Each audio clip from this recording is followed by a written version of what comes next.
Wanting to save a bundle on an upcoming flight? Look no further. First things first, it's important to start your search early.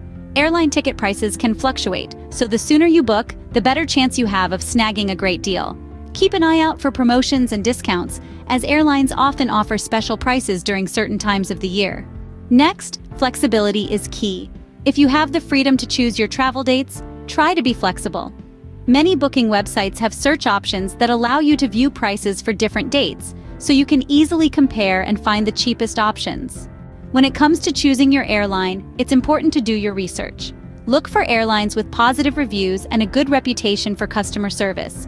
Pay attention to baggage policies and fees, as these can vary from airline to airline. Also, consider the convenience of the airline's schedule and the airports they fly to.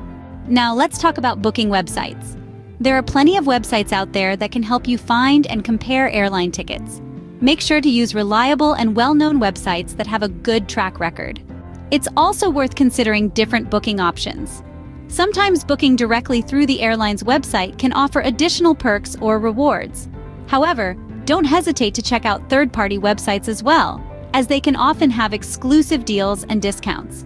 Last but not least, double-check all the details before you confirm your booking. Make sure your name is spelled correctly and that your travel dates and destination are accurate. Don't forget to review the cancellation and change policies in case you need to make any adjustments later. And there you have it. These insider travel tips will help you book the perfect airline ticket for your next trip. Thanks for watching, and be sure to subscribe to our channel for more helpful travel tips and tricks.